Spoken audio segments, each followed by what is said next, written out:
सभी समस्याओं का एकमात्र विकल्प। प्राणियों के सर्वांगीण विकास का श्रेष्ठ मार्ग। नवीन दर्शन द्वारा नई सभ्यता का निर्माण। शोषण मुक्त आदर्श मानव समाज की स्थापना। भगवान श्री श्री आनंद मूर्ति जी की अनुपम भेंट। आनंद मार्ग, आत्म मोक्षार्थम जगत हिताय च।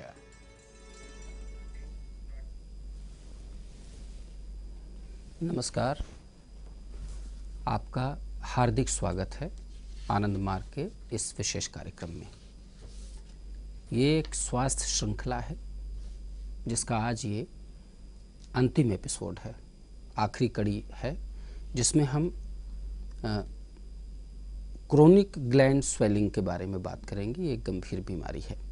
पर उसके पहले आनंद मार्ग के प्रवर्तक पूज्य गुरुदेव भगवान श्री श्री आनंद मूर्ति जी ने कहा, सगुण ब्रह्म एक सूक्ष्म सत्ता है, इसलिए उनमें लीन हो जाने के बाद सूक्ष्म सत्ता के रूप में भी मनुष्य के वैयक्तिक अस्तित्व को कोई स्थान नहीं रह जाता है। एक के अनंत सत्ता होने के कारण दूसरे का अस्तित्व समाप्त हो जाता है। उदाहरण स्वरूप, एक बूंद जल को एक ग्लास में मिला देने के साथ ही एक बूंद का अपना पृथक अस्तित्व समाप्त हो जाता है और वह ग्लास के जल के साथ मिलकर एक हो जाता है। उसी प्रकार मनुष्य भी शाश्वत सत्ता में लीन हो जाने पर अपना पृथक अस्तित्व खो देता है। कहने का तात्पर्य ये कि इस धरती पर सभी प्राणियों को जो जन्म लेते हैं उनको मृत्यु प्राप्त होती है, आत्मा परमात्मा में विलीन हो जाती है। ऐसे में माया मोह से परे स्वस्थ जीवन जिएं, आनंद से जीवन जिएं, स्वयं जिएं और दूसरों को भी जीने दें। हमारे बीच आनंद मार्ग के वरिष्ठ सन्यासी आचार्य रुद्रानंद अवधूत जी उपस्थित हैं। पहले तो हम दादा का अभिनंदन करते हैं। दादा, आपको प्रणाम। हम बीमारियों पर दादा बात कर रहे हैं, तो आज जैसा कि आपका आदेश है, हम हाथी जैसे पाँव एक बीमारी है उस पर बात करेंगे। तो ये क्या है, इसका कारण क्या है, इस पर अगर प्रकाश डालें तो लोगों को जानकारी होगी। इसका कारण है कि हमारे शरीर में धमनियों के साथ साथ, आर्टरीज के साथ साथ एक और सिस्टम है जिसको शुक्र वाहिनी नाड़ियां कहते हैं जी। क्योंकि भोज्य पदार्थ रस के बाद अंतिम अवस्था को प्राप्त करता है शुक्र। ये लिक्विड पदार्थ है और इसका डिस्ट्रीब्यूशन पूरे शरीर में एक सिस्टम से होता है, शुक्र वाहिनी नाड़ियों से जी। ये ग्रंथियों को काम करने की शक्ति देता है, ब्रेन सेल्स को काम करने की शक्ति देता है। तो अगर ये क्षीण हो गया और इसकी सप्लाई अगर ठीक ठीक नहीं पहुंचती है तो शुक्र वाहिनी नाड़ियां अवरुद्ध हो जाती हैं, वहां शुक्र जमा हो गया जी। क्योंकि उसका प्रवाह अब्स्ट्रक्ट हो गया, रुक गया। इसी को हाथी पाँव, अगर पाँव में जमा हो गया तो हाथी पाँव कहते हैं। हाथ भी मोटा हो सकता है जी। अगर शुक्र वाहिनी नाड़ियां प्रभावित हाथ की हो गई तो वो अंग सुख हो जाएगा। उसमें उस प्रभावित अंग का चमड़ा मोटा हो जाता है, उस पे झुर्रियां पड़ जाती हैं और उसमें चुभन जैसा दर्द होता है जी। और बीच बीच में बुखार भी होने लगता है। तो इसका लक्षण यही हुआ कि हाथ और पांव का सूज जाना, बुखार आ जाना, चुभन दर्द होना और झुर्रियाँ पड़ जाना। तब आप समझिए कि हाथी पाँव हो गया, फिल पाँव हो गया, एलिफेंटाइसिस हो गया। आम तौर पर बहुत कोई इफ़ेक्टिव इसकी दवा नहीं है जी। क्योंकि जो दवा कर रहे हैं अगर वो माने तब न कि इस कारण से हुआ है जी। तब ये मान्यता का दोष है। गुरुदेव ने कहा है कि ये इसका कारण है जी। कि शुक्र वाहिनी नाड़ियाँ कमज़ोर होने से, शुक्र कमज़ोर होने से उसका प्रवाह शरीर में डिस्टर्ब हो गया, रुक गया, इसलिए सूजनी शुरू हो गई है। इसलिए वहाँ पर अति सूक्ष्म इसके बीजाणु, इसके कीटाणु पैदा हो जाते हैं और रोग पैदा कर देते हैं। नाड़ियों में शुक्र रोक करके जमा हो जाने से। इसलिए इससे निजात पाना, अगर हम संयम नहीं करेंगे, स्नान विधि का पालन नहीं करेंगे, भोजन की विधि का पालन नहीं करेंगे और जो इसके लिए उपचार बतलाएगा उसका पालन नहीं करेंगे, तो ये रोग करीब करीब मृत्यु के साथ जाता है। क्योंकि जिसको हो जाता है असंयमित आदमियों का रोग है, जिसने लाइफ में संयम नहीं है, उसी का रोग है। और ये सब धातु विकार है। इसलिए इस कारण को समझ करके लक्षण आते ही अगर आदमी इसका कारण समझ जाता है और उससे सावधान हो गया कि हमारा ये सब दूषित नहीं हो, हमारा स्वास्थ्य के नियमों का पालन करें, विधि निषेध का पालन करें, तो ये कारण धीरे धीरे अगर दूर हो जाएंगे तो हमारा अंग ये फिर रिपेयर होना शुरू हो जाएगा जी। क्योंकि हमारा तो शरीर 21वें दिन पूरा नया हो जाता है। अगर हम चाहें, इसको मैं बार बार इसलिए रिपीट कर रहा हूं कि ये ध्रुव सत्य है कि बीमारी हो गई मान करके बैठ जाने से इसका उपचार नहीं होगा। जैसे आप मान बैठे हैं कि अगर बीमार हुए तो डॉक्टर के पास जाना, ये भी मानिए कि हर 21 दिन में हमारा शरीर नया हो जाता है। तो नया किस चीज़ को लेकर के हो रहा है? अरे जो चीज़ हम खा रहे हैं उसी को लेकर के ना शरीर नया पुराना हो रहा है। क्योंकि ये जीवन एक प्रवाह है, शरीर भी एक प्रवाह है, कोई चीज़ इसमें स्थिर नहीं है। क्योंकि इतनी स्पीड है, अपने किस्म की है, रोज इसका साथ रह रह करके हमको इसकी स्पीड का पता नहीं है। देह में कोई फोड़ा हुआ, वो धीरे धीरे पकता है और धीरे धीरे अपने फिर ठीक हो जाता है, फिर कहीं हो ऐसा हो जाता है। तो ये प्रवाह मेंटेन रहता है। तो अगर इस जीवन के प्रवाह को अगर हम समझेंगे, इसके स्वभाव को, इसके नेचर को अगर हम समझ लेते हैं, तो बहुत आसान है अपना इलाज अपने करना जी। और उसी आदमी को निरोग कहते हैं, निरोग होना। क्योंकि बीमार होना बहुत अस्वाभाविक नहीं है जी। निरोग रहना स्वाभाविक है।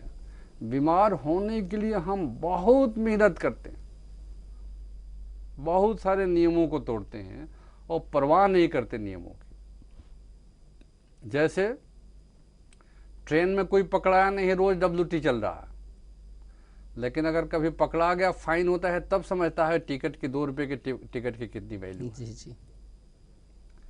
तो जो नियम पर चलने वाला है, चाहे कोई देखे या ना दिखे, हम 2 रुपये का टिकट खरीद रहे, उस पर चल रहे हैं। उसी प्रकार से स्वास्थ्य के जो नियम हैं कि हमारा भोजन के रस से लेकर के शुक्र तक, इसी को धारण करके ही हम जिंदा हैं।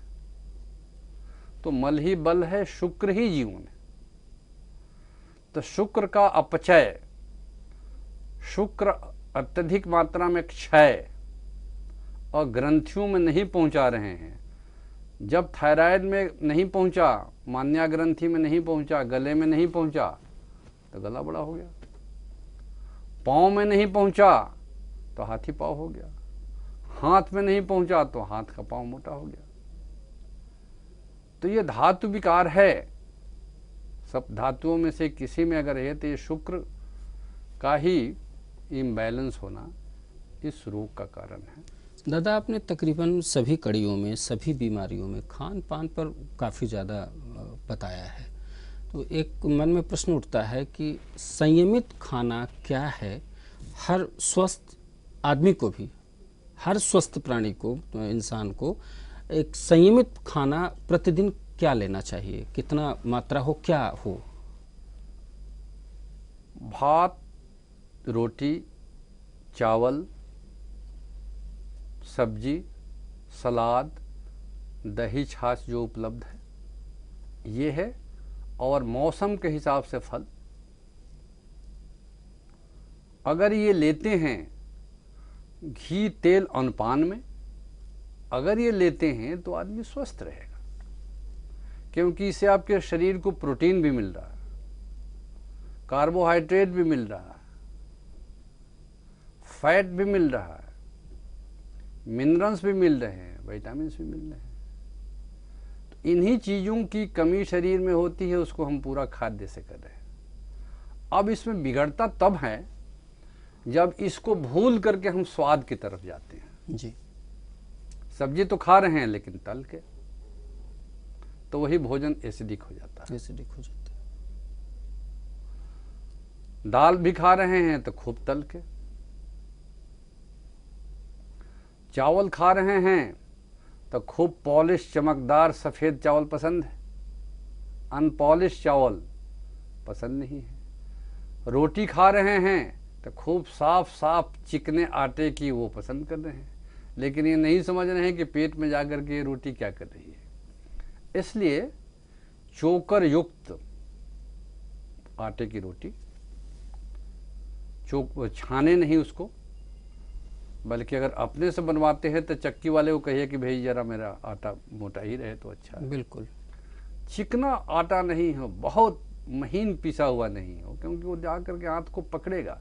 और भोजन में फाइबर की प्रधानता हो ताकि आंत में सटे नहीं। जो हमने खाया आंत में सटे नहीं, पेट को साफ करके निकल गया। जी। और यथेष्ट मात्रा में जल का व्यवहार करें। इतना अगर करते हैं तो हम बीमार ही नहीं होंगे। और थोड़ा जीवन में अपने व्यायाम रखें, सुबह शाम घूमना रखें और प्रसन्न रहने की कोशिश करें। और अगर किसी भगवान में विश्वास है तो उनको ध्यान करें सुबह शाम। बहुत सुंदर बताया दादा आपने। खान पान पर ध्यान रखें, अपने इष्ट का ध्यान करें और प्रसन्न रहें। प्रसन्नता स्वस्थ रहने की सबसे बड़ी कुंजी है, और ये सबसे बड़ी कला है जिसको अगर आप सीख लें तो निश्चित रूप से बीमारियों से निजात पा सकते हैं।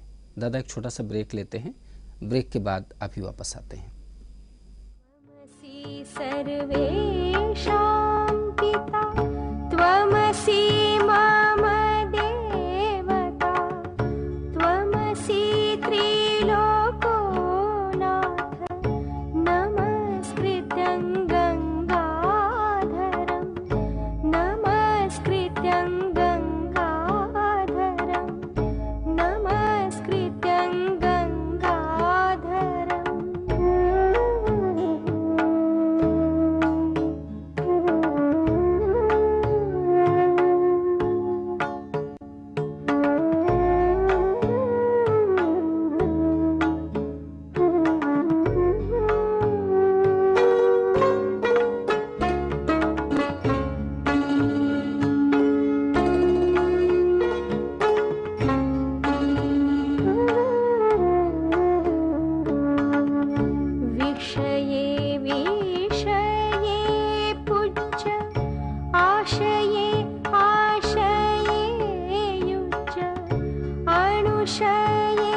त्रिलोकनाथ नमस्कृत्यं गंगाधरं नमस्कृत्यं गंगाधरं नमस्कृत्यं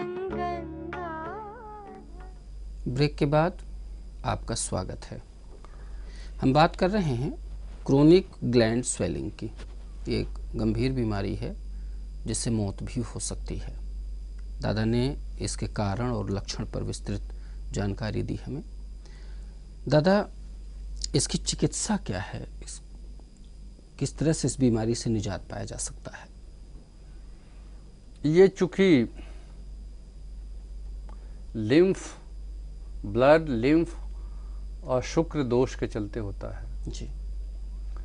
इसलिए इसमें सुबह को उत्क्षेप मुद्रा, पादहस्तासन, अग्निसार मुद्रा,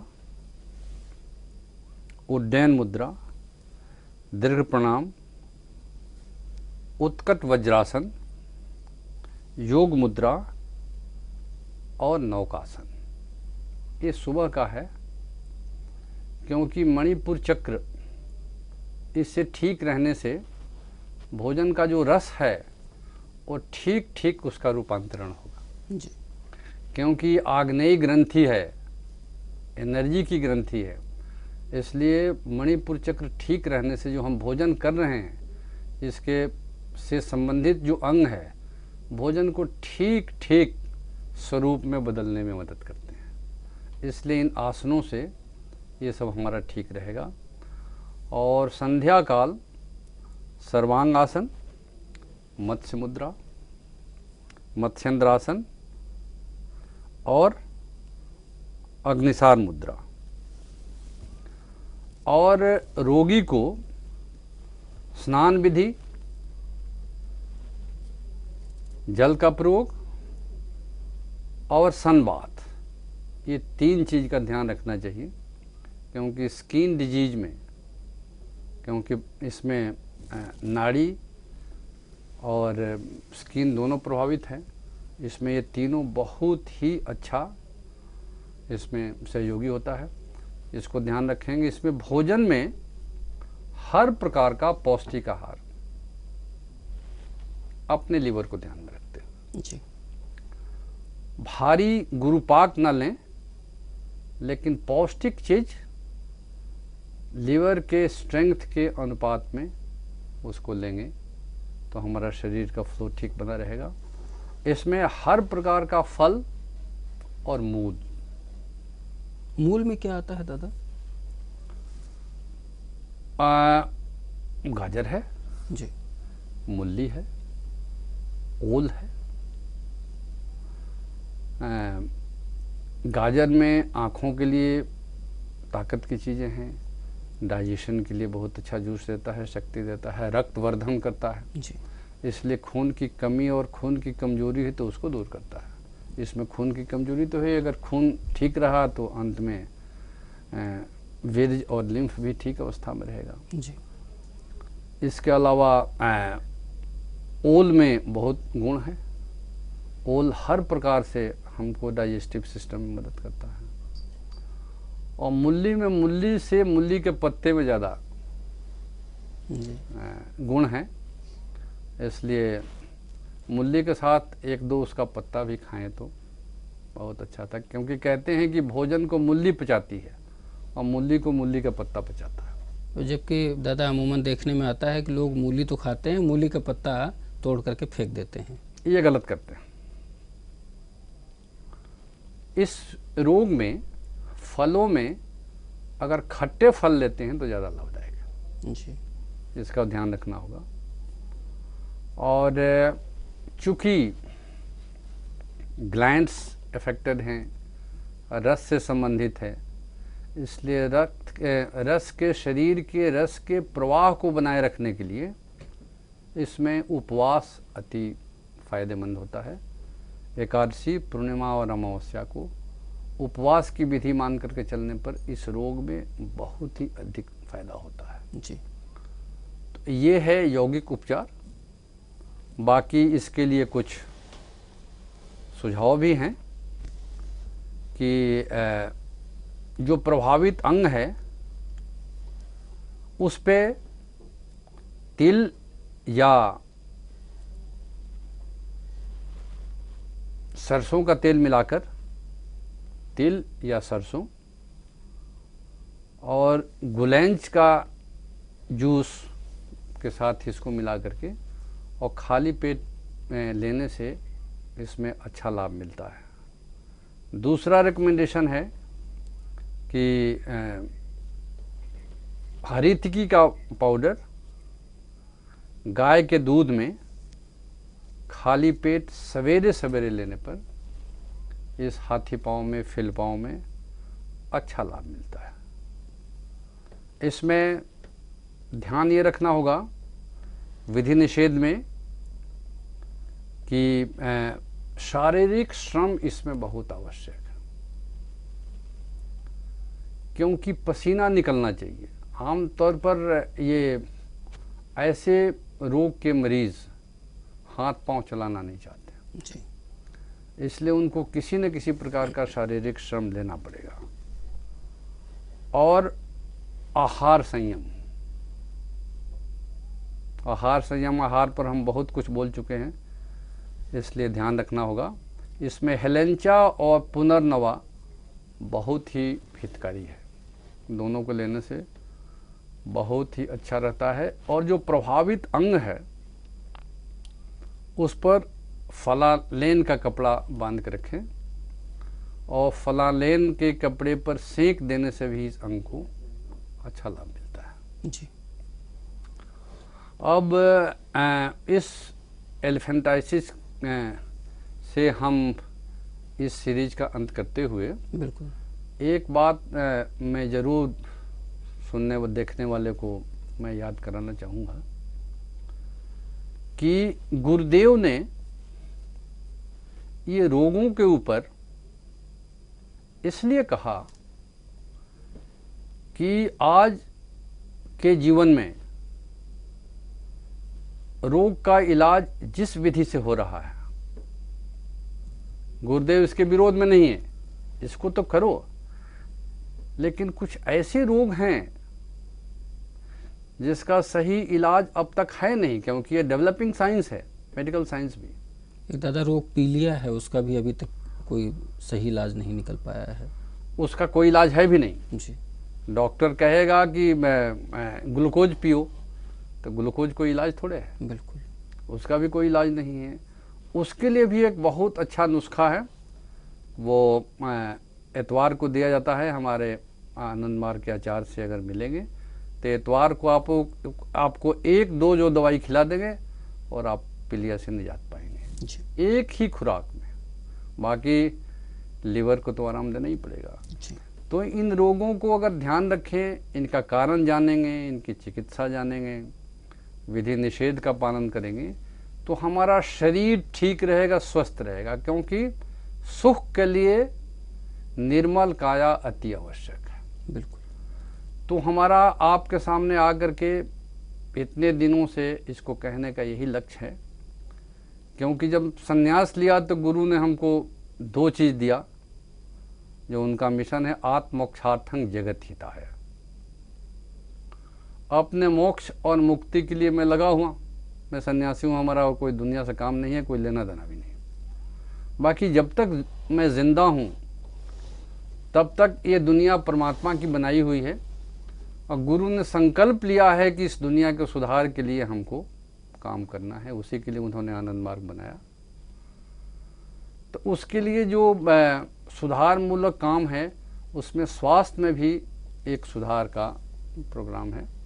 इसलिए हम लोगों ने इस प्रोग्राम में इसको हेल्थ केयर को भी ध्यान में रखा कि जो पॉपुलर रोग हैं, पॉपुलर शब्द यूज करना नहीं है, सब रोग सब नटोरियस होते हैं जी।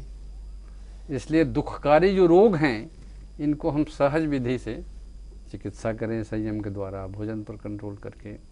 अगर इनको हम इस हिसाब से करते हैं तो हम सुखी रहेंगे, स्वस्थ रहेंगे, ताकि ये शरीर हमारा धर्मार्थ काम मोक्ष में सहायक हो, और इसमें कोई पैसा नहीं खर्चा हो रहा। बिल्कुल। तो हम अपनी इकोनॉमी को ठीक रखते हुए, अपने घर के बजट को ठीक रखते हुए, अपने बच्चों को, आप अपने घर वालों को, सबको ठीक से लेकर के इस पर चला करके पूरे घर का स्वास्थ्य आप ठीक रख सकते हैं। बिल्कुल दादा, आपने बहुत सारी बीमारियों के बारे में विस्तृत चर्चा करते हुए बहुत ही अच्छे ढंग से समझाया कि किस तरह से बीमारियों से निजात पाई जा सकती है, ये एक तरह से आपका एहसान है जिसके हम शुक्रगुजार हैं। आपका बहुत बहुत धन्यवाद कि आपने अपना अमूल्य समय निकाला समाज हित के लिए। वैसे तो आनंद मार्ग के प्रवर्तक गुरुदेव भगवान श्री श्री आनंद मूर्ति जी के अनेकों अवदान हैं जिनका लाभ आप ले सकते हैं। आनंद मार्ग से जुड़ करके उन अनेकों अवदानों का भरपूर लाभ उठा सकते हैं, मुक्ति मोक्ष का मार्ग प्रशस्त कर सकते हैं, अपने जीवन को सार्थक गति देते हुए ईश्वर तक पहुंच सकते हैं। ये स्वास्थ्य सीरीज थी जो आज समापन हो रही है, जिसका हम आज ये अंतिम कड़ी थी, हम इसको समाप्त कर रहे हैं। पर हम अब आध्यात्म पथ की एक नई श्रृंखला के साथ आपके समक्ष पुनः शीघ्र ही उपस्थित होंगे। आशा है इस स्वास्थ्य श्रृंखला से आपको लाभ मिला होगा। यदि किसी भी तरह की जिज्ञासा है, कोई भी प्रश्न है, किसी भी तरह की परेशानी है, तो आनंद मार्ग के स्थानीय केंद्रों से अवश्य संपर्क करें। आचार्यों से, सन्यासियों से, सन्यासिनियों से आप संपर्क करें, निश्चित रूप से आपको लाभ होगा। इस श्रृंखला का अंतिम प्रणाम हमारा स्वीकार करें। दादा, आपका बहुत बहुत धन्यवाद और हमें आज्ञा दें। नमस्कार।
आनंद मार्ग global headquarters, Anand Marga Pracharaka Samgha, Ananda Nagar, post office Baghlata, district Purulia, west Bengal 723215, India. Phone numbers 03254260248, 09431103725. Our website www.amps.net.in. Camp office Madhu Manjusha, Hehal, Ratu road, Ranchi 834005, Jharkhand. Phone numbers 06512511387, 09431103725. Delhi office D41 South Extension Part 1, New Delhi 110049. Phone numbers 01124643344, 09818927367, 09999987923. सभी समस्याओं का एकमात्र विकल्प, प्राणियों के सर्वांगीण विकास का श्रेष्ठ मार्ग, नवीन दर्शन द्वारा नई सभ्यता का निर्माण, शोषण मुक्त आदर्श मानव समाज की स्थापना। भगवान श्री श्री आनंद मूर्ति जी की अनुपम भेंट। आनंद मार्ग, आत्म मोक्षार्थम जगत हिताय च।